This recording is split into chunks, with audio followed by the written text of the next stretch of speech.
Hi, and welcome to Two Tired Teachers. Today we're going to try to answer the question, what is the Natchez Trace?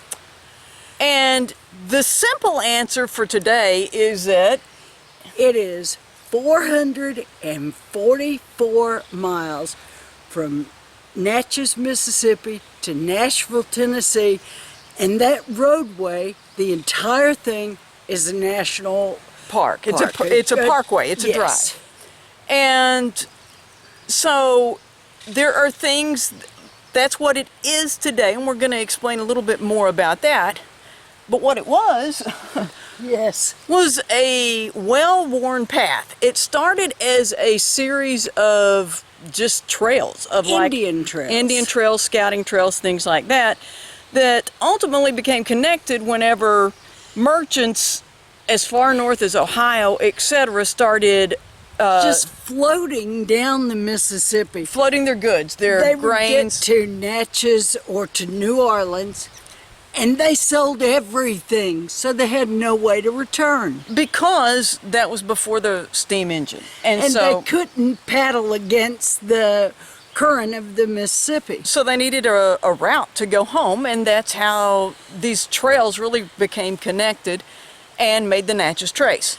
Well, with the invention of steam, it wasn't as well used.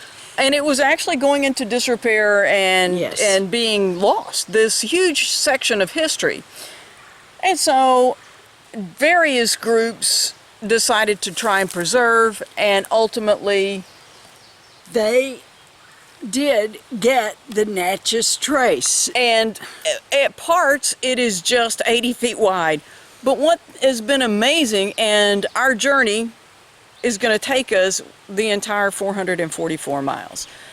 But things that you won't see as you go on this 444 mile, we're going to say that a lot, you don't have to drive the entire thing. You can get on at various points, drive just a few miles, drive as far as you want.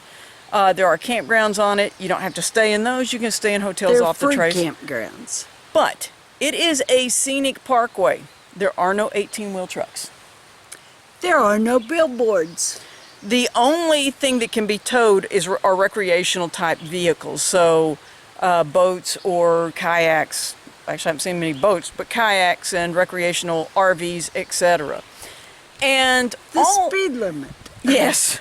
Not above 50, and sometimes lower. We traveled a good part of it where it was 40 miles an hour, yeah. And there's not a lot of traffic, sometimes around the major cities, but the thing that they've done that's amazing is when you're in major cities, when you're driving through Jackson, Mississippi, Tupelo, Mississippi, those are pretty good sized little towns. You really don't get the feel that you're in a town. No. You'll go over the interstates occasionally and know that there's something going on down there, but no. They do have those exits marked some, but you're not going to see a lot of exits. You are going to see a lot of points of interest, and they have them well marked. And go ahead. The first thing you need is the map. And it shows you those interests, those points of interest. There were little stands along the way, and those were sometimes inns that were set up. They're not the original inns from the early 1800s, late 1700s, but they're often replicas. There are at the Locust, which we didn't get to see. It's at mile marker 15 coming from Natchez.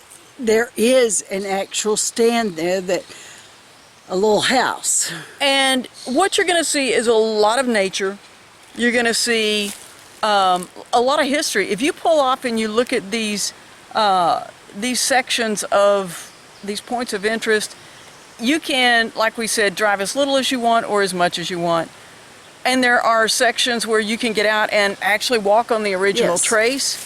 And you know that you're stepping on history, and that's just kind of cool. And another thing, if they tell you it's an easy walk, trust me, it's an easy walk. And so that just, a lot of people are like, what is it? Well, that's what it is today, and that's how it became what it is today.